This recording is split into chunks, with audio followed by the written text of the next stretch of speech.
こんにちは、日本語クラスです。皆さんお元気ですか？はい、私は元気です。はい、今日は皆さんにとてもいいニュース、お知らせがあります。はい、勉強する前にちょっと聞いてくださいね。はい、新しいいいサービスを始めました。皆さんにとっていいサービスだと思います。はい、それは、この一番左に書いてある先生に何でも質問できるというサービスです。はい、これは何ですかね。はい、そうですね。これ、皆さんいろんなこと質問わからないたくさんありますね。そう、それ何でもいいですよ。私に聞いてください。はい、JLPT の勉強のことでも、仕事の日本語、ビジネス日本語のことでも何でも大丈夫です。はい、レベルも N5 ぐらいから、まだ始めたばかり、ひらがなカタカナわかりませんでもいいですの人から N1 レベルの人まで、いろんな人、誰でも大丈夫です。私答えます。はい、もちろん私が答えますので、はい、安心してください。他の先生じゃありません。私です。はい、勉強のことだったら、例えば JLPT のテストについてどうやって勉強したらいいですかとか、もうテストが近いから何をやったらいいですか、テストの練習とか、あとどうしよう、もう時間が少ないんですけどどうすればいいの、読解リーディングとか、はいはいはいね、何でもいいです。聞いてください。で、これ申し込みの仕方がとても簡単です。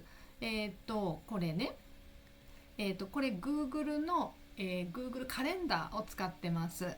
見ると、あ、これって言ってね、ここクリックすると、こういうふうにカレンダーが出てくるので、あ、私この時間がいいですというのをポチッとクリックしたら、もう簡単に申し込みができますから、ぜひ、はい、早く、お早めに早くですね、申し込んでください。それも7月27日までのサービス限定と考えています。はい、ずっとしますじゃないから、ぜひ今聞きたいという人、ぜひ聞いてください。はい、今度のすぐの JLPT する人ももちろんね、はい、聞いていいし、次のあと6ヶ月後、半年後の JLPT を受けます、やりますという人も、勉強どうやってすればいいかというの、それ聞きたいですという人でももちろん OK です。はい、ですので、ぜひぜひ時間が合うところに申し込んでください。そしてここにも書いたんですけど、そう JLPT の勉強してる人でも、ビジネス日本語、仕事の日本語勉強してるんですって人でも、誰でも OK です。そして、そうですね、あなた一人です。あなた一人と私一人で答えますので、他の人いませんから、何でも聞けますね。聞きやすいですね。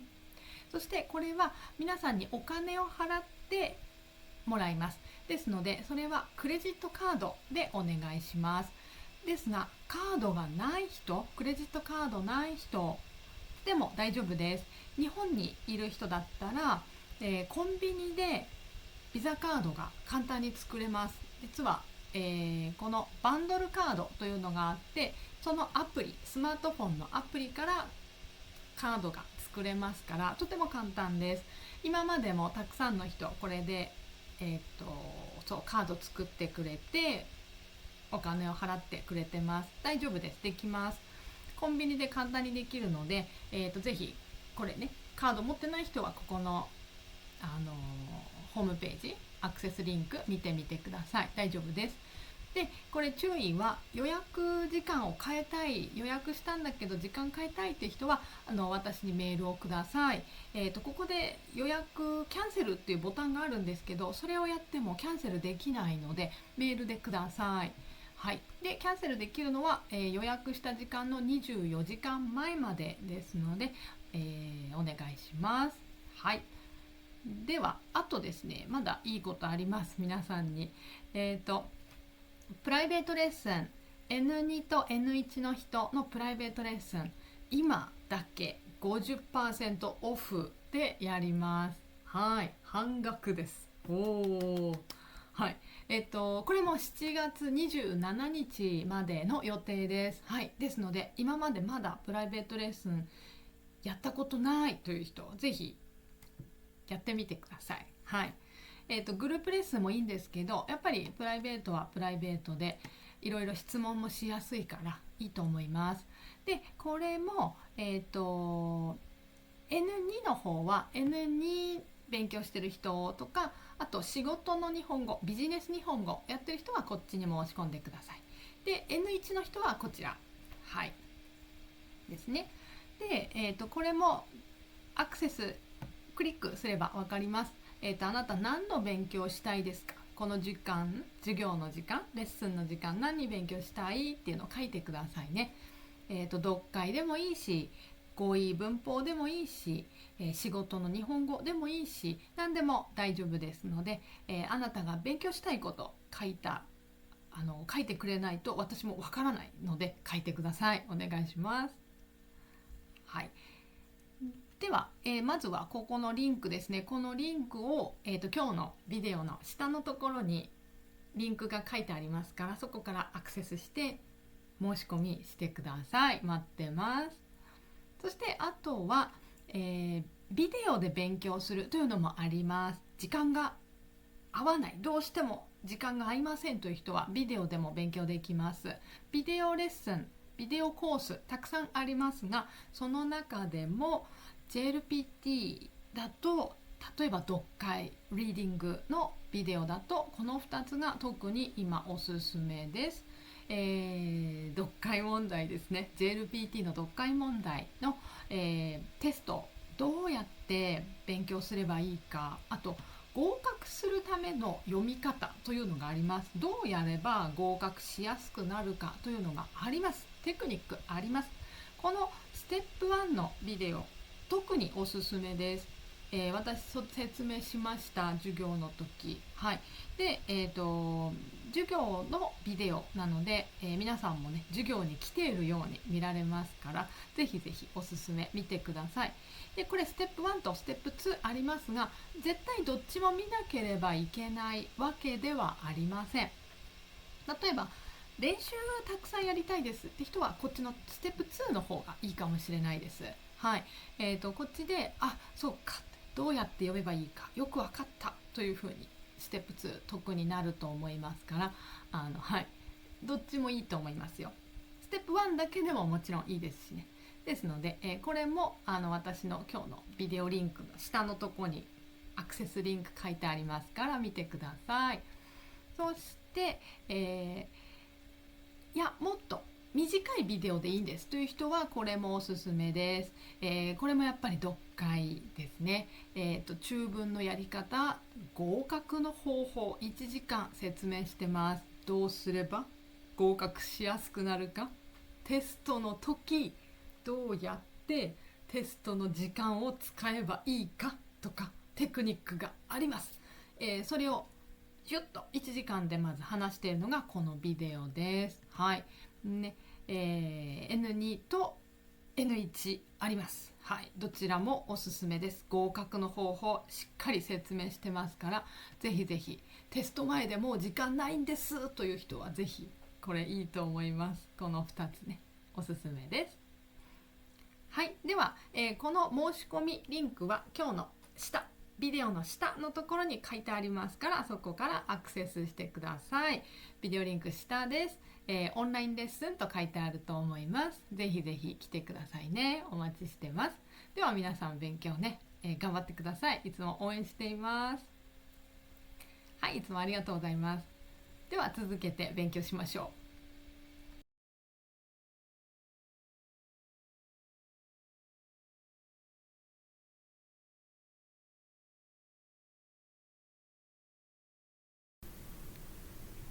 こんにちは、日本語クラスです。皆さんお元気ですか？今日は最初に皆さんにちょっと質問です。はい。皆さんは日本のコンビニとかレストランに行ったことがありますか？はい、この写真は今そうですね、セブンイレブン、コンビニですね。でもこれはちょっと日本の写真じゃないんですけど、私インターネットで見つけました。はい。私の質問は、皆さんが日本でコンビニとかレストランに行ったことありますかっていう質問です。はい。で、皆さんはもう日本語を聞いて意味がわかりますね。多分多くの人が話したりできますね。コミュニケーションができる。うん。その時、例えばコンビニで何か買う時とかに日本語多分聞いたと思うんです。店の人と話す時とか、レジで。うん。レジですね。このお金払うとこね。そこでなんか変な日本語を聞いたことありませんか？はい。変な言葉の意味じゃなくて、敬語。はい。敬語なんだけど、丁寧に店の人が話してくれてます。あなたに。だけど、変な敬語。ちょっと、あれ間違えてるとか、あれ聞いたことないなとか、そういう敬語聞いたことありませんか？そうなんです。今日のお話のポッドキャストのテーマはバイト敬語というものです。バイト敬語。はい。バイト敬語とかコンビニ敬語と言われているものについて紹介だし、皆さんもしアルバイトとか今していたら気をつけてほしいので、お話しします。はい。ですね、これ、敬語って皆さんね、日本語勉強してると勉強しますよね。ですます。丁寧に話しましょう。ね。そうですね。おっしゃりますとか、言いますじゃなくて、おっしゃりますとかですね。とか、召し上がります。食べますの意味ですね。そういう敬語とか、何々いたしますとか聞いたことありますよね。そうそう。こういうのをもちろんコンビニの店員さん、店で働いてる人使うんですけど、この敬語が間違えてることがすごく多いんです。はい。日本人のアルバイトとか店員さんで間違えてるんですかって思いますね。そうなんです。そうなんです。日本人でもたくさん敬語を間違えてる人はいます。本当にたくさんいます。そしてそういうのがコンビニとかだとすごく目立つんですね。目立つっていうのはこう気づかれるとか、あれ変だなってよく言われてしまいやすい。はい。どうしてもコンビニとかファミリーレストランって日本だと言うんだけど、少し安いレストランとかだと大学生とか高校生がよくアルバイトをしています。はい。で、彼らはこうやっぱり敬語ちょっと難しいんですよね。日本人にも敬語は難しいんですね。しっかり練習したり正しいことを習わないと教えてもらったり自分でも勉強しないと間違えちゃうんです。そうなんです。で、あと忙しいですしね、仕事もね。だからすぐにこう頭で考えなくてもすぐに言える人じゃないと間違えちゃう。はい。で、こういう敬語で間違えて言われているバイト敬語、アルバイトのバイトです。バイト敬語がたくさんあって、今日はそれを紹介します。で、皆さんね、日本に今住んでる人も多いと思うし、今までアルバイトを日本でやりましたっていう人とか、これからしますとか、あとはアルバイトじゃなくても日本で働くんですとか、そういう人も関係があるのでよかったら聞いてください。はい。でね、ぜひ皆さんの自分の知識、敬語の知識正しいかチェックしましょう、一緒にね。で今日はね3つ大きく紹介します。いっぱいあるんですけど今日はまず3つ。はい、ビデオが長くなってしまうのでね、まず3ついきます。じゃあまずは最初はですね、例えば店でねお店の人がわからないことがある。すいません、この商品ありますかとか、このジュース売ってますか、どこにありますかと聞かれて、で店の人がわからない時ありますよね。そりゃそうですよね。何でも知ってるとは限りません。はい。でこれこの絵はコンビニだけどレストランとかどこでもそうです。あとビジネスの世界でも何でもそうなんですけど、わからない時にわかりませんと言いたいですよね。確かに。どう思います皆さん。これちょっとすいません、どこにあるんですかって言われた時、すいません、このジュース買いたいんですけどどこにありますか、コカ・コーラ買いたいんですけどちょっと見えない、どこかわかんないんですけどって聞かれてわからない時、皆さん何と答える？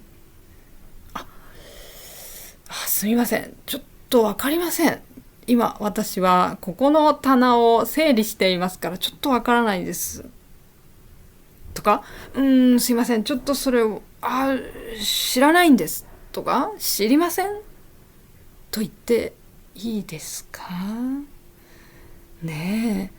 これつい言ってしまう人いるんですけどやめましょう。わかりません、知りませんじゃなくて、確認いたしますと言いましょう。確認、チェックしますってことです。調べますってこと。私わからないから調べますってことです。確認いたしますとかお調べいたしますという、それ OK です。お調べは調べるです。調べるにおがつきました。お調べいたします。いたしますは丁寧な謙譲語というものですね。私がしますということ。はい。だから分かりませんじゃなくて確認いたしますとかお調べいたしますという、OK です。はい。そうしてください。で、次がこれは本当何でもコンビニだけじゃないですね。わからないとき簡単にわかりませんというのは、特にお客様に対してわかりませんというのはダメです。とても失礼ですね。じゃあ次ですね、次ですね、お客様とかと話してる時、皆さんでもいいんですけど、皆さんがコンビニでアルバイトしている、働いてる、でお客さんとなんかこうよく来てくれるお客さんと話してて、となんかそうなんですかとか、そうですねと言いたい。あとは、一緒に働いているアルバイトの、店員さん、他の人でも先輩とかに、でもなんか丁寧に話したいな、ですます使って話したい時に、なるほどですね、なるほどですねという、これなるほど、皆さん知ってます？知ってる人多いですよね。なるほどは知らなかったとか、あなたが言うことはその通りですねとか、なるほど、すごいにちょっと近いですね。すごいねでこれをやっぱりお客様にすごいとかとかへーというのは失礼というのはやっぱり日本人も分かってるんですね。だからでも何て言えばいいか分かんないからなるほど、でもなるほどだけじゃなくてですつければいい。よし、なるほどです、なるほどですね。これで敬語と思って使っている日本人がいます。はい、いますというか、私はあんまり聞いたことないんですけど、でもね、結構若い人はいるみたいですね。若くなくてもね、全部若い人ってわけではないんですけど、なるほどですね、これやめてください、皆さん使わないで。なるほどですね、じゃなくて、これは代わりにおっしゃる通りですと言いましょう。おっしゃる通りです、あなたが言う通りですねっていう意味です。おっしゃる通りです、あなたの言う通り、その通りです。間違えてませんよっていう時ね、おっしゃる通りです。とか、簡単に、はい、と言えばいい。それだけ。だから、なるほどですねは、使わないでください。もうちょっと使うと変なことになります。敬語だと思って使わない。もう忘れていいです。使わない。もし日本人が周りで使ってても、あなたは使わない。はい。ね。気をつけましょう。なるほどですね。ね。そうそうそう。あ、わかりました。とか言ってください。はい。はい、じゃあ3つ目。次もよく聞きます。次のは私はよく聞きます。はい。そして、何年か前に結構ニュースになってました。これよく聞くよね、最近日本人。よく言うよね、これ。間違えてるのにっていうニュースになってました。ですね、これは例えばここにね写真があります。メニューって書いてありますね。例えばレストランで皆さんが席に着きました。で、お店の人がメニューを持ってきてくれた。はい。で、お店の人が言います。メニューをこう指さしたり、持ってきた時にこう笑いながら言ってくれるんですね。あ、こちらメニューになります。はい。こちらメニューになります。はい。持ってきた時に皆さんにこれを言います。メニューを渡しながら言います。こちらメニューになります。聞いたことありますね。これ私すごくよく聞きます。あ、こちらメニューになります。とか、なります。あとは、じゃあ注文した。じゃあカレーライスを私注文しました。お願いしました。で、カレーライス持ってきてくれました。そして、その時、店の人が私に言います。こちら、カレーライスになります。はい。こちら、カレーライスになります。と言ってくれます。これも、ブーです。違う。どこが違うか分かりますか？うん。これ同じ間違いで、もう多分分かった人多いと思うんですね。一個そうですね。例えばもう一個言うと、トイレ。トイレが分からなくて聞きました。店の人に。すいません。トイレはどこですか？トイレと言わない方がいいですね。トイレじゃなくて、お手洗いと言いましょう。お手洗い。丁寧な言い方。お手洗い。お手洗いはどこですか？私が聞きました。店の人は言います。お手洗いはここをまっすぐ行ったところになります。お手洗いはここをまっすぐ行ったところになります。はい。皆さんどうでしょう？これも間違えてます。変です。何が変？はい。今、全部例を言いました。こちらメニューになります。こちらカレーライスになります。まっすぐ行ったところになります。なります、なります、なります。はい。全部なりますと言ってますね。ブーです。違う。はい。これなりませんよ。ならないです。こちらメニューになりますじゃなくて、メニューになりますというのは変わりますということですよね。そう、ならないです。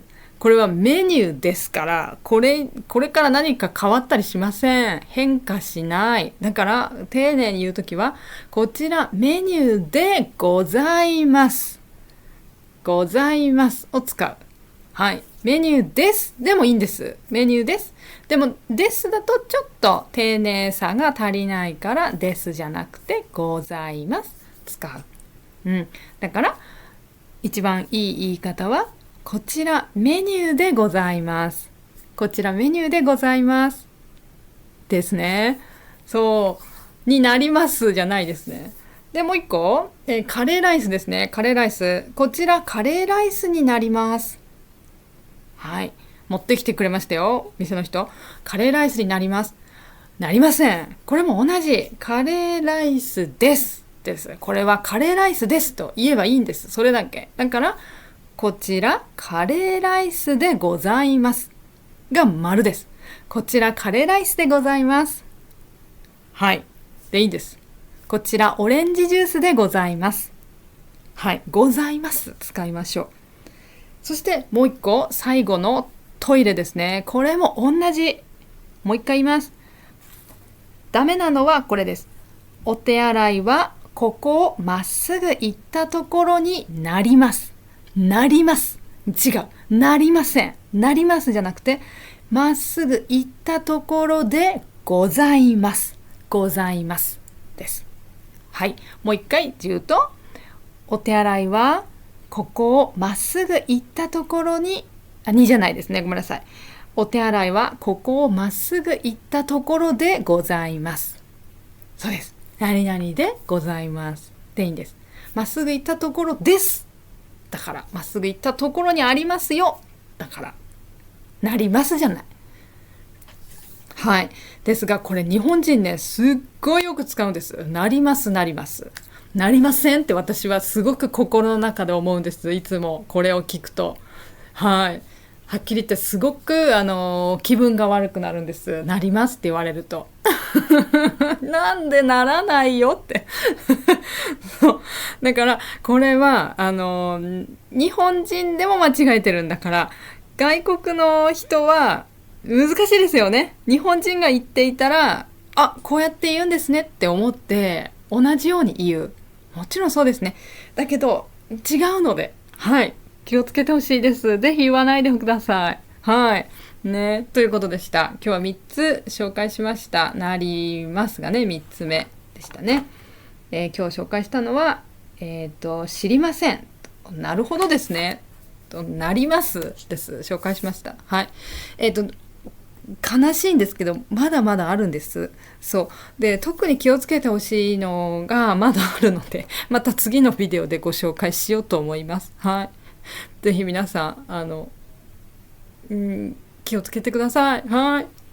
そして今日はそんなバイト敬語を紹介しました。私は日本語を教える日本語教師です。はい。JLPT 勉強してる人ですね。特に私のビデオレッスンがありますので、ぜひ使ってください。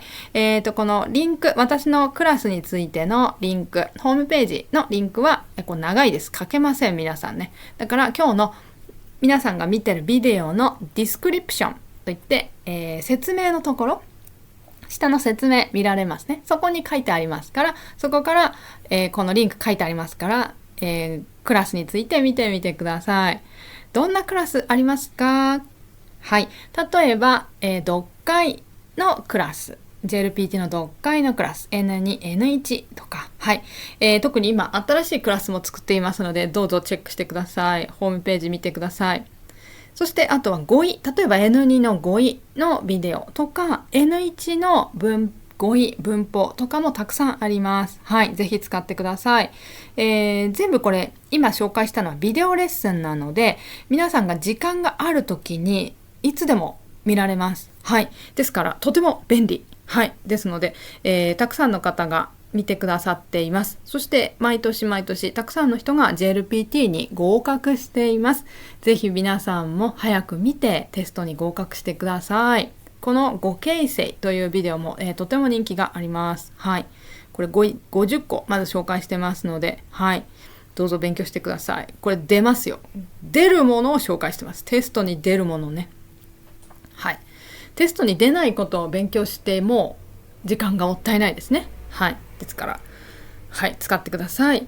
そして私の Zoom レッスンもあります。Zoom は Zoom アプリを使ってリアルタイムに、皆さんと話して勉強します。これビジネス日本語。これビジネス日本語ですね。まさに今日今お話ししたような、はい、敬語についてもよく練習してます。話し方とメールの書き方もよく練習してます。そしてプライベートレッスンですね。こちらはあなたが勉強したいこと何でも私が教えます。はい。レベルも N5 から N1 レベルまで誰でも私を教えますから心配しないでください。私は英語とドイツ語も話します。はい。もし日本語でちょっとわからない場合はドイツ語と日本語だったら、教えられますので、どうぞ、はい、相談してください。では詳しくは全部このリンクから見てください。今日の、ビデオのこの YouTube のディスクリプション、説明のところにリンク書いてあります。オンラインレッスンって書いてありますから、それ見てくださいね。はい。では皆さん、今日のお話どうだったでしょうか？バイト敬語。はい。皆さんも知らなかったとか、知ってたとか、私も間違えてたとか、もしあったらメッセージください。はい。いや、間違えてても仕方ないですね。日本人が間違えてるから。そうそうそう。あまりそれはショック、悲しい、ダメだって思わないでくださいね。周りの日本人が良くないですね。はい。ぜひ日本で働いてる人、頑張ってください。これからもね、応援しています。ではまたビデオ作ります。今日もありがとうございました。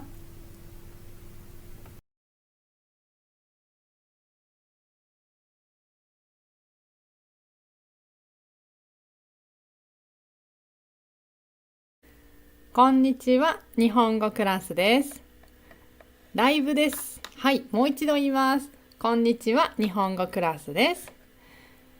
今日はニュースをライブでお話しします。はい。今までもやったことあるんですが、今日のニュースはちょっと難しい言葉も出てくるので、レベルが高い人にとっても面白いと思います。はい、ぜひ楽しんで聞いてください。はい、そして新しい言葉覚えてもらえると嬉しいです。はい、では行きましょう。ライブですので、今聞いてくださって声が聞こえたら、はい、聞こえますよというのをメッセージでぜひ送ってください。お願いします。はい。では始めましょう。今日のテーマは日本の経済について。それも皆さん、日本の経済ってどんなイメージありますか？良くなってる？悪くなってる？ずっと悪い？ずっといい？はい、いろんなイメージありますよね。で、これ私は日本人としてもう最近特に経済エコノミーですね、良くないって思ってました。はい。ねえ、だって日本の円は本当に今安い。はい。だから外国から日本に来る人にとってはいいですよね。特にアメリカの人にとってはとってもいい。日本今安いです。外国の人から見たら。はい。って日本大丈夫かなって思ってました。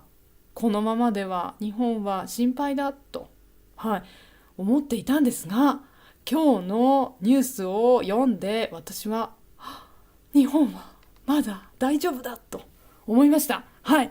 ですので皆さん一緒に日本はまだ大丈夫だと、はい、日本語を勉強してこれから意味があるなと、はい、自分の国のためにもなりそうだというのがちょっと思えると思う。ポジティブになれると思うので、はい、そのいい話を紹介しますね。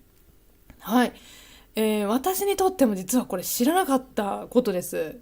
そうって。なんだ。いいことじゃないって。テレビのニュースばっかり聞いてると悪いことばっかり言うんですね。日本はダメだみたいな。ダメダメってよく言うんですけど、そんなことなかった。いいことあった。じゃあ行きますよ。今日のテーマはですね、ちょっと読みますけど、言葉最初から難しいけど、一回読みますね。昨年度の経常収支、何これってね、後で話しますよ。経常収支25兆3390億円の黒字。黒字、大事な言葉。過去最大の黒字額に、はい、ここ黒字額になりましたっていうのがここにはあります。でも新聞とかだとそういう言葉書いてないんですよね。はい、だから自分で考えなきゃいけないんですけど、これ簡単に言うと、昨年度だから2023年です。2023年の日本の経済のお金は25兆円ぐらいプラスになった。はい。黒字っていうのはプラス。利益です。プラスになって、それは今までで一番プラスになった金額が一番今までで多いですっていう意味です。これはいいこと。はい、よかった。日本どんどんお金なくなってるって思ってたんですけど、そうじゃないってことです。ビジネスで使ったお金と、ビジネスで使いますよね、日本全体が。お金使う。で、お金もらうこともありますね。日本が何かを売って外国からお金もらうっていう。で、それがプラスになってるんです。25兆円。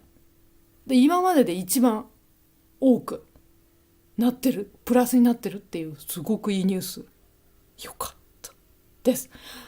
で、これもうちょっと細かくいきますね。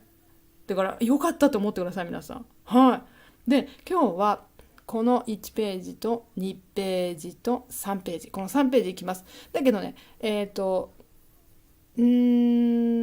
うだな、ちょっと難しい言葉あります。はい。だから面白いと思います。はい。でも分かりやすく説明するように頑張ります私。じゃあ行きます。あとごめんなさい。声聞こえてるんですか？誰もメッセージくれてない。メッセージください。今たくさんの人聞いてくれてます。お願いします。で、私話してますけど、メッセージどんどん送っていいですからね。このニュースについて思ったこととか、どうぞ自由に。あと声聞こえるか送ってください。じゃあ行きます。まずこの1ページ読みます。日本が海外との貿易や投資でどれだけ稼いだかを示す昨年度1年間の経常収支は、自動車の輸出が伸びたことなどから2兆円余りのごめんなさい、2兆円余りの黒字で過去最大のごめんなさい、黒字額となった。前の年度より16兆2604億円増え、比較できる1985年度以降で最も大きい黒字額となった。はい、まずここまで。でもここの話が、この1ページが一番まず大事なことを言ってます。はい。この後はもうちょっと詳しく、なんで増えたの、なんで黒字ですかっていう説明をどんどんしますね。まず言葉説明しましょう。意味の確認をしましょう。日本が外国との貿易、大丈夫ですね。いや、投資、インベスティゲートです。他の会社とかにお金を払って、その会社が大きくなるようにお金を貸してあげるとか、そういうのです。はい、投資です。で、どれだけ稼いだはお金をもらったかを示す、見せる。昨年度、だから1年前、2023年です。2023年の1年間の経常収支。はい、経常収支はこれは N1 でも出てこないです。これはもうエコノミー、経済の言葉です。でもこれは何かって言ったらここで説明してる。経常収支ってのは何ですかって言ったら、それは外国とかの貿易とか投資してどのくらいお金をもらったかっていうのを見せるもの。はい。だから、貿易でどれだけ、例えば輸出ですね。日本のものを外国に売ってどのくらいお金をもらえたか。はい。もちろん作るためにお金かかりますから、自分で作ったお金ともらったお金でプラスマイナスして、プラスになった部分、がこれ。はい。うん。大丈夫ですかね。例えば100万円で作ったものを、300万円で売った。例えばね、何か。車でもいいです。100万円で車作って、それを300万円で外国に売ったら、200万円プラスですね。200万円プラスになった。それが経常収支です。で、それが多かったんです。去年ね、日本はね。で、それは、自動車の輸出が伸びたことなどから、やっぱりこれですね。自動車を輸出した。日本の車を外国に売った。それが伸びた。伸びたっていうのは多くなる。伸びる。そうですね。輸出するものが増えたってこと。それで25兆円余りは大体ってこと。25兆円ぐらいの黒字が出た。黒字で過去最大、今までで一番の黒字の金額になりましたってこと。すごいですよこれは。コロナもあったから、はい、大変だったと思うんですけど、もう今までで一番多いと、プラスになっている。そして前の年度だから、2022年ですね。2022年より16兆2604億円増えた。プラスになったんですね。増えていて、比較は比べる。比較できる1985年度以降で、だからいろいろ比べられる。今までで過去で最大、今までで一番の黒字って言ったけど、いつから見て過去ですかって言ったら、それは1985年から調べてるんですね。1985年から今までで一番最も大きい黒字額になった。だからだいたい38年間ぐらい、38年、今から38年前までで調べると、今その38年間で一番プラスになってます。25兆円で一番プラスになってる。今までで一番多い金額ですと言ってる。ビジネスがうまくいってるってことです。すごいですね。で、そこちょっとびっくりしました私。あ、そうなんだって。はい。で、次行きましょう。読みます。で、ここ赤い字書いてあるんですね。これね、すっごいビジネス日本語ですごい大事。はい。後で説明します。いきます。このうち貿易収支は原油などのエネルギー価格の高騰が一服して輸入額が減少した一方、半導体の供給制約が緩和して自動車の輸出が増えたことなどから赤字額が大幅に縮小した。はい。漢字がいっぱいですね。でも意味わかりますか？どうでしょうか？メッセージありがとうございます。ブルース・リーさんが聞こえます。ありがとうございます。ブルースさんね、いつも聞いてくださってありがとうございます。じゃあ行きましょう。このうちっていうのは、この中でっていう意味です。うちってね。このって何かって言ったら、この前の部分です。前のこのうちっていうと、多分これですね。この話してますから、25兆円の話です。25兆円プラスだった。25兆円の中で、貿易収支、だから貿易でプラスになったのはってこと。はい。ここの、経常収支っていうのは貿易とか投資でもらったお金を合わせたものですね。で、それが全部で25億円。で、この中で貿易でもらったお金は、どういうものかっていうと、どういうことかっていうのを説明すると、それは原油、油、オイルですね。はい。今ね、戦争している国がありますね。あそこの国の影響もあって石油が高くなってますね。これみんなの国も同じですね。その石油、原油、油などのエネルギーの価格ですねの高騰。はい、これです。これはぜひ覚えましょう。もし知らなかったら。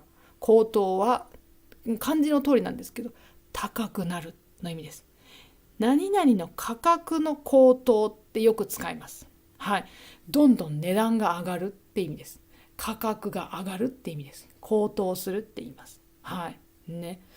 値段が上がっていたのが、価格の高騰が一服して、まずここまでで一つなんですけど、一服っていうのは、これは止まるってことです。はい。一服はこれは難しいですね。漢字は簡単なんですが意味は難しいですよね。これね、一服っていうのは今まで、値段が上がっていたけれど、価格が上がっていたけど、それが、止まる。一回止まること、はい、その値段が落ち着くことを一服って言います。はい、でこれはもうビジネス日本語です。はい、一服する。だけど日本人がよく使う、会話でよく使う一服という言葉も実はあります。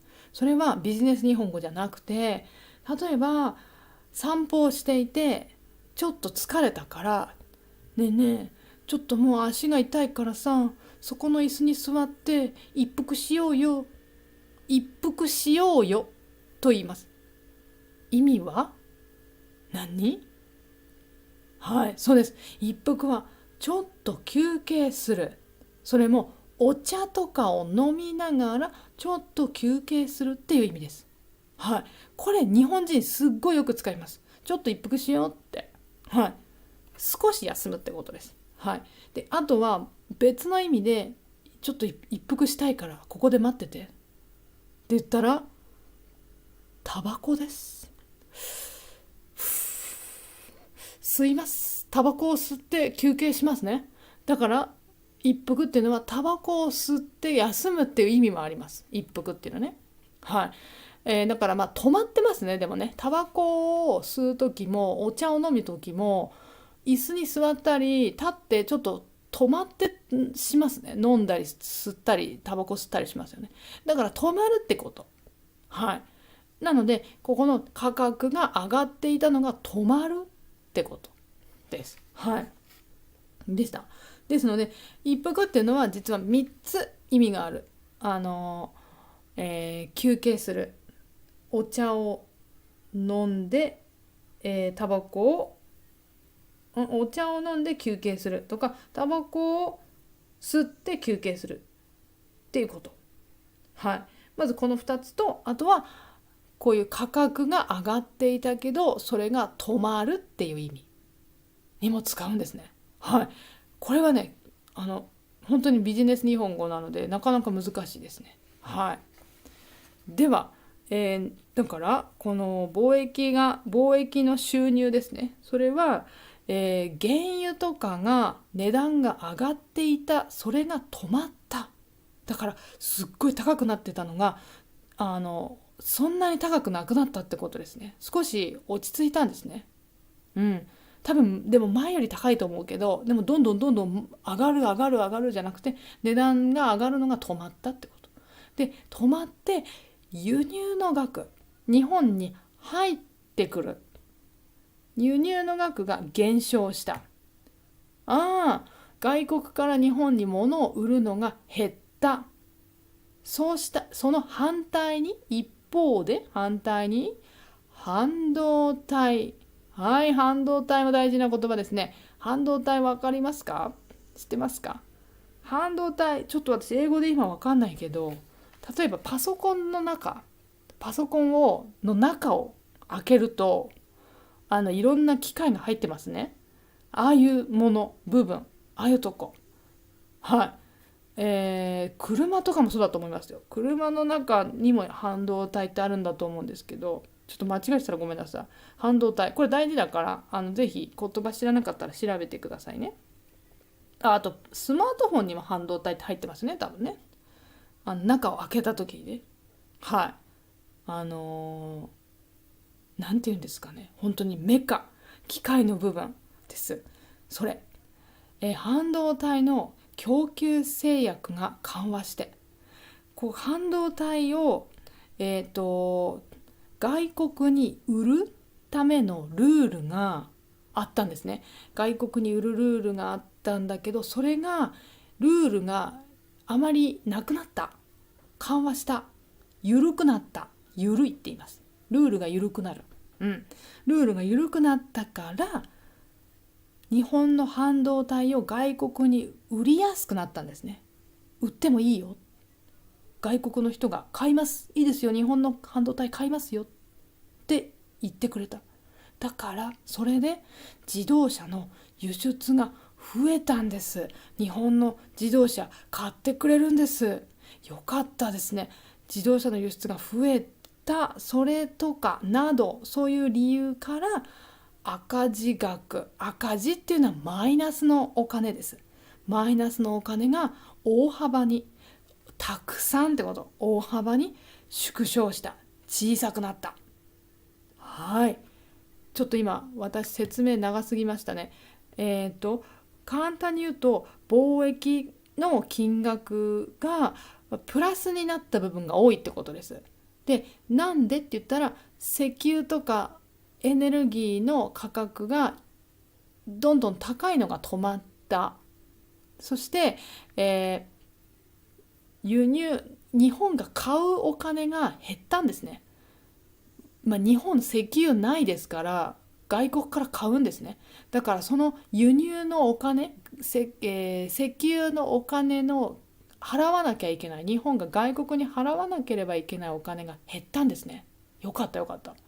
減った。そしてだけど日本のものを買ってくれる人、日本のものを買ってくれる国が増えたんです。日本はだから、お金たくさん払わなくて済んだ。でも反対にいいことがあった。あといいことだけですね。日本、払わなくていいし、たくさん払わなくていいし、日本のものは外国の人がもっともっと買ってくれるようになったってことです。例えば自動車の輸出です。はい。で、ここに書いてないんですよ。日本のこの自動車の輸出が増えたのは、一番多いのは主にアメリカだそうです。日本の自動車をよく買ってくれて、2023年の時買ってくれたのはアメリカが一番多かったみたいですね。で、この半導体っていうのは、これは結構台湾が買ってくれてるみたいです。台湾に日本から輸出してるってことです。はい、だそうですよ。ねえ、みんなの国でどうですかね。うん。で、じゃあ次行きましょう。最後です。ここもいいこと書いてあります。はい。合わせて発表された今年3月の経常収支は、石炭や LNG、つまりこれはってこと。液化天然ガスの輸入額が減少したことなどから3兆3988億円の黒字だった。黒字は14ヶ月連続となり、3月としては過去最大となったです。はい。難しい言葉いっぱい書いてありますね。はい。でも簡単に説明しましょう。合わせて発表されたこと、合わせてっていうのは一緒にってことです。こっちのことも発表されたし、もう一つの情報も発表されましたよって言ってます。はい。発表された今年です。今年だからこれは2024年、今です。2024年今の3月、今年の3月の経常収支。だからどのくらいプラスですかってこと。日本全体のビジネスのお金プラスはどのくらい？それも3月はどうだった？これ毎月2月、1月、1月、2月、3月とかね、毎月毎月いくらプラスだったかっていうのを計算しているんですけど、3月はどうだったって言ったら、それは石炭や、やっぱりこれもエネルギーです。はい。石炭やこの天然ガスです。ガス日本ないと思うんですよね。これね、ほとんど日本こういうのないと思うから全部輸入です。外国から買います、日本が。で、輸入するお金が減った。よかったですね。日本減ったんですね。安く買えるようになったんですね。輸入額が減ったことなどから、減ったから3兆円ぐらいプラスになった。うん。何がと言ったら経常収支です。だから日本が、お金も払う。ガスを買うためにお金を払ってるんだけど、さっきみたいに車とか半導体を売ってます。外国に売るからお金もらうんですね。もらうお金と売るお金、払うお金、プラスマイナスありますね。だけど残ったお金はプラスだったんです。プラスだった。よかった。はい、お金残ったんです。それが3兆円ですと言ってる。はい。で、これはどのくらい多いかと言ったら、それはこの黒字は14ヶ月連続になってる。ずっと黒字なんです。日本ずっとプラスなんです。よかった。ずっとプラスだし、3月としては3月だけ見ると、毎年の3月だけ見ると過去最大なんです。過去最大のプラスですという意味だから、黒字は14ヶ月だし、今までずっとプラスなんですね。だからイメージは、自分のお財布の中にお金がずっと残ってる。14ヶ月。はい、よかった。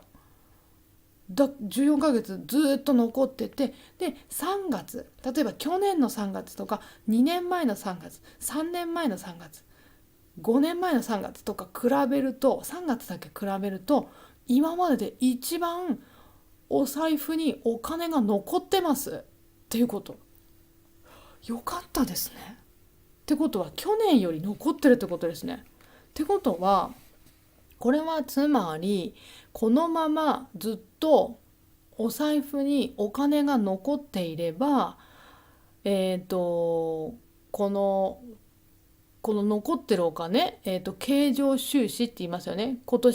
去年は25兆円だったけど、これ25兆円って言ってましたよね。このままうまくいけば、2024年は24年全体の経常収支は25兆円より多くなる可能性が高いです。はい。ということ。つまり日本の経済は良くなってるってことです。プラスになってる。日本の財布に残ってるお金はどんどん増えているってこと。よかった。本当によかった。私本当にそう思ってます。はい。もう悪い話しか聞いてなかったからね、今まで。日本は借金がいっぱいある、外国からお金借りてる、返さなければとかいろいろね、悪いこと言われてましたので。だけど、いやいやいや、結構ビジネスはうまくいっているという話です、これ。よかった。はい。でした。ですので、皆さんの国ともね、きっと関係があると思います。ただやっぱりちょっと、へえと思ったのは、その輸出の時に影響しているのは車なんですね。車と半導体なんですね。だからね、やっぱりまだ車の会社頑張ってほしいなと思います。はい。ということでした。はい。皆さんの国での日本はどうでしょうか。ぜひよかったら意見をください。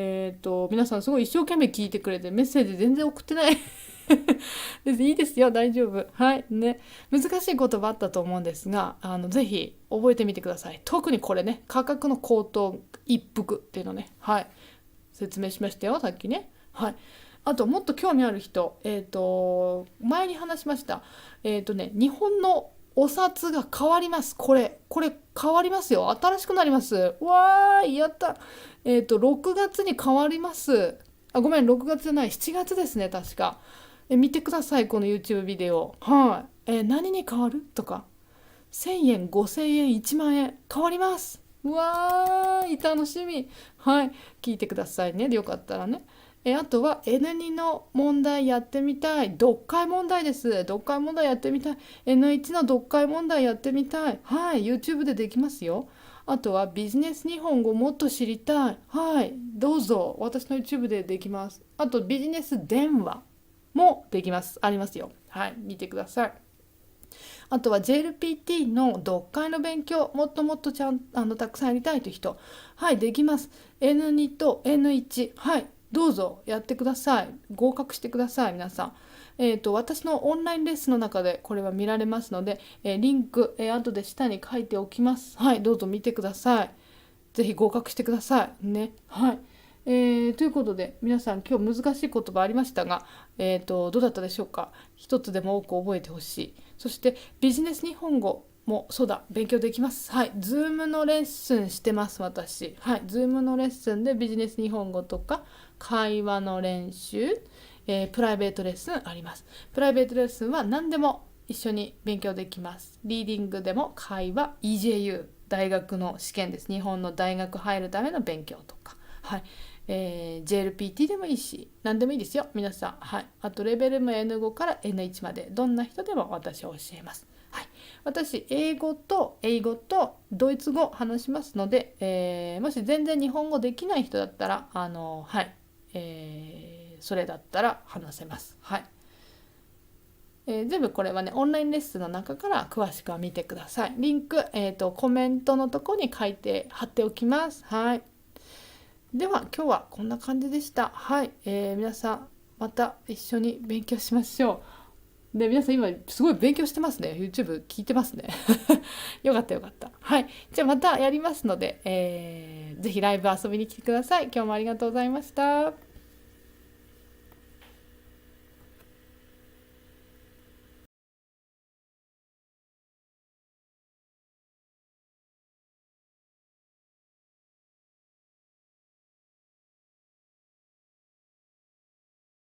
じゃあ最後いきましょう。相づちいきましょう。相づちね。相づちはこれでしたよね。4番目相づち。よいしょ。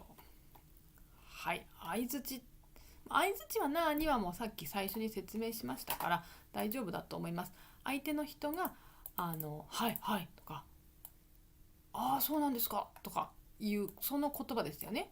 はい、はいとか、ああそうなんですか、これです。これが相づちですね。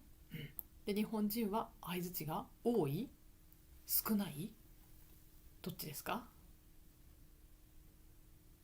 うんうん、あ、はいはいはい、ええああー、へえ、多いですね。多いですよね。とっても多いですよね。国によってはそんなに相槌いらないです。ちょっと話聞いてください、うるさいですという場合ありますよね。そのくらい日本は相槌が多いです。はい。ですが日本は多いから今日本のビジネススタイル勉強してますから、そっちを教えますよ。で、えそうなんです。だから相槌を打たない国の人は相槌が下手です。そうですね。そりゃそうですね。はい。どうしましょう。ダメな相槌ちょっと紹介します。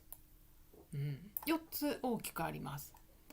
えーこれですね。まず一番最初のダメな相槌がすごい多いです。外国の人。これ。はいしか言わない。うん、はい。はい。はい。はい。はい。はい。はいはいしか言わない。大丈夫この人。はい。あとこれも、ちょっと言っちゃいましょう。はいしか言わないのはですね、これはどうしてダメかというと、相手は私の話を聞いてないもしかしてと心配になります。これ日本人の場合は。はい。そうなんです。うん。これ日本人だけかもしれないですね。そう感じるのは。もしかしたら。面白いですね。だから、はいじゃない別の言い方があるんですね。相づち。そうあります他に。そのいろんな種類があるから、それ覚えてください。使ってください。そう、相づちのバリエーションを持ってください。バリエーションは種類ですね。種類。はい。今日紹介します。どんな種類があるか。で次がこれ。はいはいはいはいはいはいはいはいはいはい、ああはいはいはいはいはいはいは、うるさいな、分かったよにだと思ってるっていうことです。はいはいはいはいはいはいというと、ちょっと私話しすぎですか？怒ってますか？はいはいはいはい言ってる。怒ってる？うるさい私の話って思います。だからはいは1回でいいです。言う時は1回でいいです。この今みたいにはいはいはいはい、この2回言う言い方ですね。これをやめてください。1回でいいです。はいで OK です。はい、面白いですね。子供が親に注意された時にも言います。これを早く宿題やりなさい。はいはいやるやる、これから早く寝なさい。はいはい寝る寝る、もう寝るよ。はいはいこれです。でもはいはいじゃなくてもはいはいでも電話だとすごく嫌なイメージに聞こえます。だからはいだけお願いします。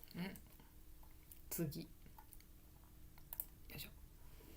次ですね。これも面白いですね。これ学校で習うのにダメなんですね。すみませんね本当にね。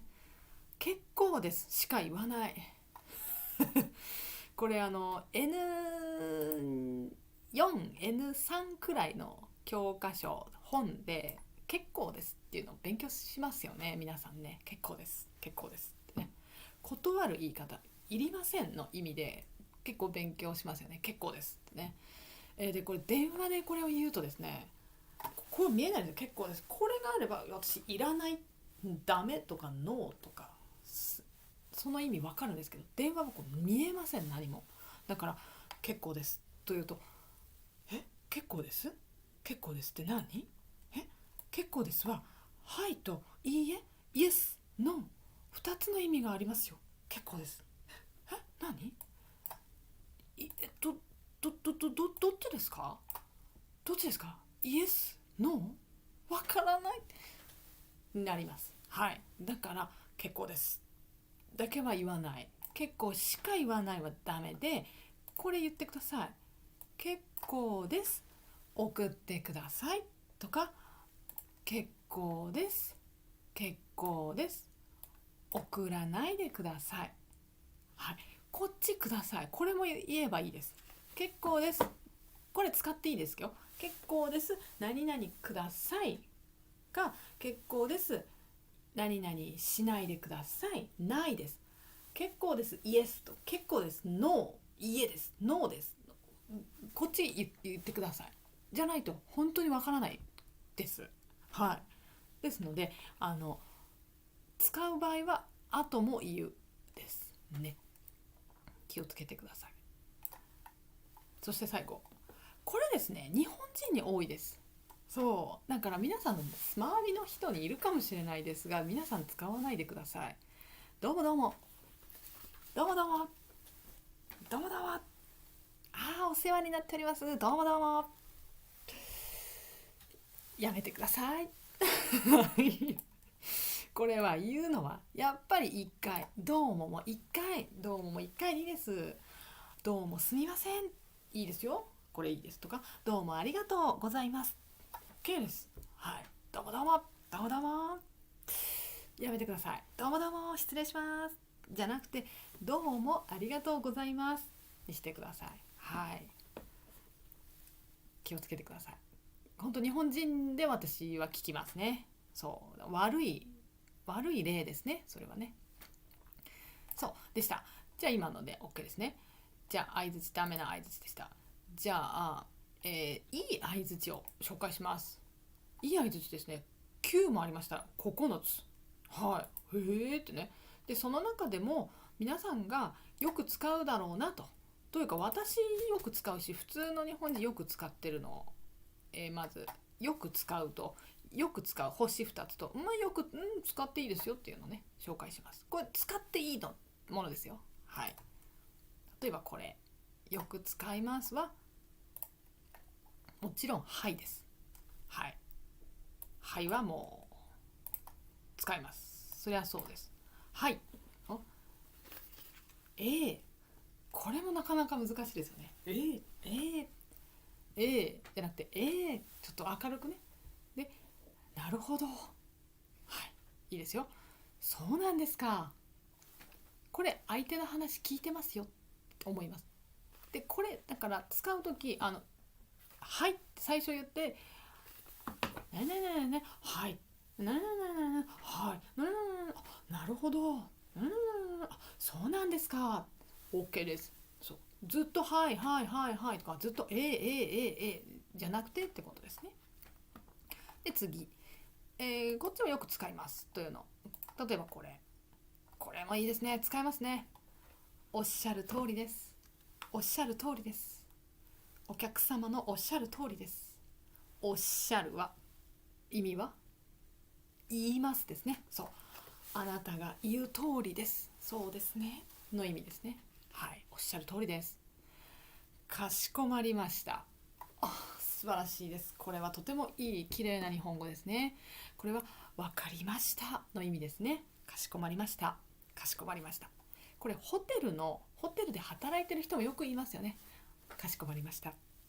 はい、分かりましたお客様っていうすごい丁寧な言い方。でもこれお客様だけじゃなくても自分の会社と相手の会社で一緒にビジネスやってます。で、何々してくださいってお願いされた時に、はい、かしこまりました。OK です。この人とても綺麗な日本語話す人。なんだか頭も良さそうだな。いいなと思います。かしこまりました。いいです。使ってください。はい。そして使うよというのはちょっとこれレベル高いです。ただこれは本当に話がいろいろ長くなった時とかに使う言い方。これいい話ですねとか、いいお話ですねでもいいですよ。おがあってもいいです。ここね、面白いですね、知りませんでした。いいですねこれ。これを相手が言ったら、この人私の話聞いてる、それで何々なんですけど、そう OK です。いいです。だからこれ全部合わせて使っていいんです。最初はいはいって言った後、かしこまりましたって言って、その後いい話ですねとか使っていいです。知りませんでした使っていいです。そうで、これはもう今お見せした通りですね。もうこれ意外とこれとかもこんなこと言っていいんですか、知らなかったっていう日本人もいます。はい。でだからこういうビジネス日本語は日本人も勉強するんです。はい。うわーってね。そう、ですのでこれを外国の、日本語を勉強してる人がこれをやるっていう、これを電話でするっていうのはまあ難しいです。だから勉強しないとできません。はい。で電話は特に本当にしっかり話さないと、間違いも起きるし、相手の人が怒ってしまうことも多いです。はい。こちらが話さないと、しっかり話さないと、そう間違いなく丁寧に話さないと相手の人がだんだん怒ってくる時があります。本当に。そう日本人でもあります。急いで電話してたりとかする時とか、何かしながら電話してたりするとどうしても日本語が丁寧じゃないとか、そうですね、間違いを言ってしまうとか起きますから、そうすると相手の人が怒ります。はい。で特に日本人はこういう電話とかまたはサービスとかに厳しいですから、はい、怒ってしまうことありますので、だから日本人も勉強するんです、ちゃんと。そうだから皆さんにも勉強してほしいし、はっきり言って勉強する必要があります。はい。N1 ぐらいまでレベルがいっていてもこういうのはGLPT には出てこないので、あのこれはこれで勉強しないとできません。そう残念ですが、でビジネスはこの時はこうやって言うけどこの時はこれはダメとかありますね。さっきもやったできませんという言い方、私の会社はこれはできませんという、できませんという言い方はしてはいけないっていうのは教えないと外国の人は知らないです。だからそれは日本の文化の一つですね。別の言い方をしないと相手は怒ります。できません、なんて失礼な言い方をするんですか、今まで一緒に仕事してきたんですよ、怒っちゃいますから、その言い方一つでね。できませんって言っただけなのに、本当のこと言っただけなのにどうしてこの人怒ってるのってね。先輩助けてくださいって、ダメです。なので勉強の必要があります。ですのでそういう勉強を私のコースでできますので、本当にね、知りたい、必要だ、ビジネスで必要だっていう人はぜひ来てください。で電話とメールとかは結構関係が深いです。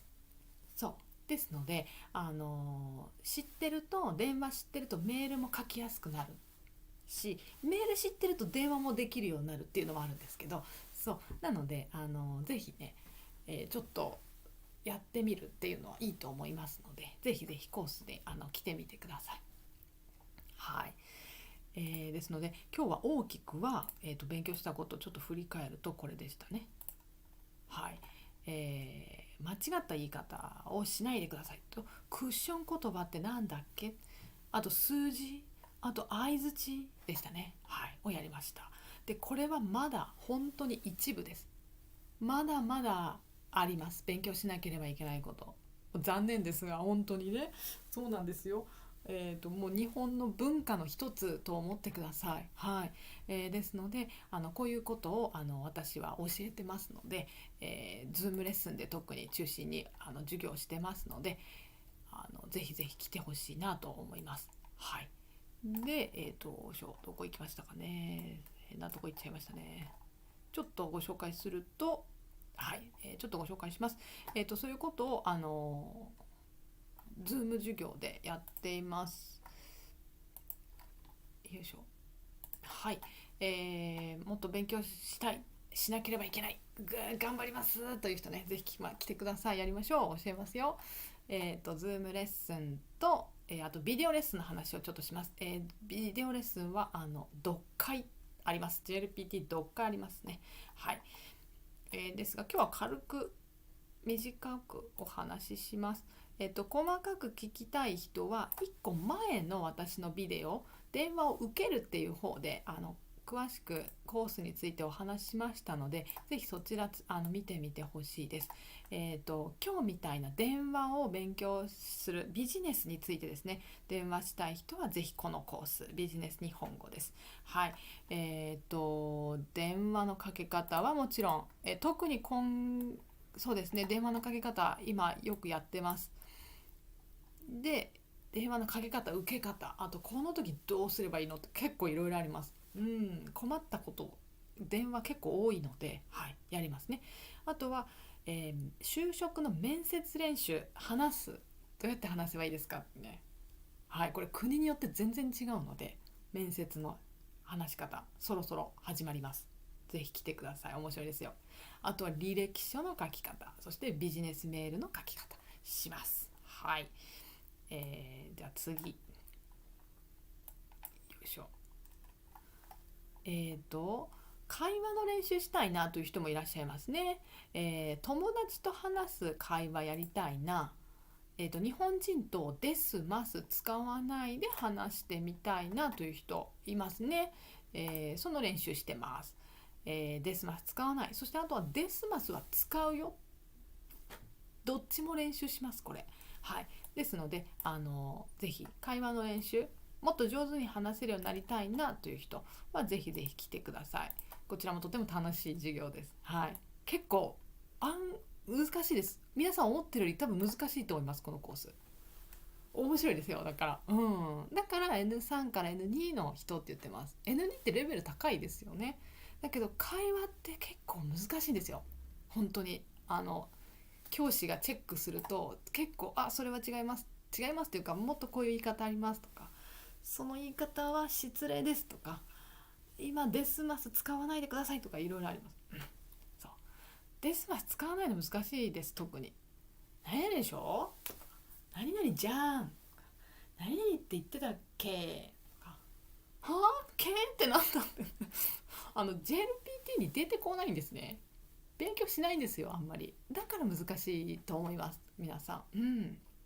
そうそう、友達作りたいんですけどあんまりできないですっていう人ね、おすすめですね。であとはもう一個、プライベートレッスンやってます。Zoom 授業の時間合わないです、でも教えてほしいですという人、もちろん教えますよ。私何でも教えます。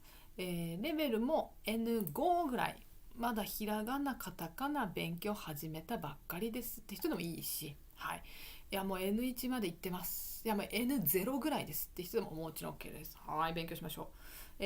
学生さんお一人、そして私一人でZoom で授業します。時間は一緒に約束をしますので後で決めましょうね。まず申し込みしてみてください。はい、で何でも教えます。HLPT 読解も OK だし、文法も OK だし、語彙でもいいし、はい、他でも何でも漢字とかでもいいですね。はい、いろいろやりましょう。ビジネス日本語も必要ですという人もいらっしゃいますね。はい、ぜひぜひよかったら来てください。で、これがZoom レッスンでした。で、ビデオレッスンは、いろいろありまして、特に読解が、よく皆さんから連絡が多いですね。入りたい今入れますかとかね、連絡多いんですけど、入れますよ。読解は N1、N2 のビデオレッスンが今あります。N1 の長文とか N2 の長文、長い文ね、いろいろありますよね。N1 の中文、ちょっと短い文、N2 の中文あります。あとはここに書いてないけど短文、N1、N2 の一番短い文の読解ですね。あれのやり方、どうやればいいか説明したビデオもあります。はい。で、そうですね、こっちだと中文の方だと2つ N1、N2、どちらも中文のやり方と、あと合格するにはどうすればいいですかっていうのを1時間説明してます。こっちも1時間説明してますので、どれ入ればいいか分かんないなと、もし迷ったら、これもいいかもしれない。おすすめですね。はい。でも長文ね、長文はやっぱり難しいから、長文も本当に人気がありますね。どのビデオも人気があります、はっきり言って。はい。好きなところからまず見てみてください。はい。順番に見ていっていいんですよ、最初に。で、あとは、語彙のビデオもあるし、ビデオレッスンもありますし、N1 の、接続詞のビデオもあります。これすっごい大事なんですよ。重要って書きましたけどね。N1 の人もだし N2 の人も実は大事なので、これ、はい、ちょっと見てみてください。だからとか、でも、しかし、それゆえ、そうだな、だからこそとかいろいろありますが、そういう言葉 N2 レベルでも9個、N1 レベルで12個紹介、全部で21個紹介してます。使い方で、これ分かると読解読めます。すごく読みやすくなります。だから大事です。そう、文法の試験でも出るし、読解でも大事なんです、接続詞って。だからとってもおすすめです。はい。で、あともう一つおすすめは、例えば、N1 の語彙です。カタカナ語です。カタカナ語。デマなんとかなんとかね。デマをする。デマに行く。デマが流れる。デマで折れる。どれが入るね。デマって何ですかってね。そうですよね。N1 のカタカナ語って難しいです。すごく難しい。私にとっては面白いんですけど、皆さんにとってはもうはあって思いますね。で、出ますテストに。だから分かってるとテストのポイントを上げることができますので、だからおすすめです。で、これよく使うんです、日本人。で、読解にも出てくるんです、カタカナ語って。だから大事なんです。そう、はい、おすすめです、皆さん。じゃあこのようにですね、これらのこういう申し込みですね、ビデオレッスンも、Zoom レッスンも申し込みはここからできます。で、このリンク、ホームページの、リンクは今日のビデオの下の、ディスクリプション、説明のとことかコメントのとこに書いてありますので、コメント、そうですね、メッセージのとこでにリンクがありますから、そこをクリックしてそこから申し込みをしてください。料金いくらですかとかもそこに書いてありますから見てみてください。はい、ね、はい。で、私はですね、あと Twitter をしてます。今は X ですね。X もしてますので、ラーニングジャパニーズアットマーク日本語クラス、このリンクも、今日の同じところに書いてあります。下のディスクリプションか、メッセージのところに書いてありますので、ぜひぜひ見てみてください。はい。お願いします。フォロワーさんが増えています。Twitter でもいろいろビデオ作りましたよとか、何ですか、そう新しいビデオ作りましたよとか、新しい Zoom レッスン始めますよとか、そういう連絡をTwitter も早くしますので、ぜひぜひ、X をやってる方はぜひ、フォローしてくれると嬉しいです。はい、お願いします。じゃあ、また皆さん一緒に勉強しましょう。今日勉強したことぜひメモに取って使ってください。ぜひ。そうで、何がわからなかったなんかこういうことも教えてほしいとか、これが実際使ったけどうまくいかなかった、うまくいったとか、ぜひぜひいろんなコメントメッセージぜひください。ちょっと最近コメント少なくてちょっと寂しいです私。はい、お願いします。待ってます。はい。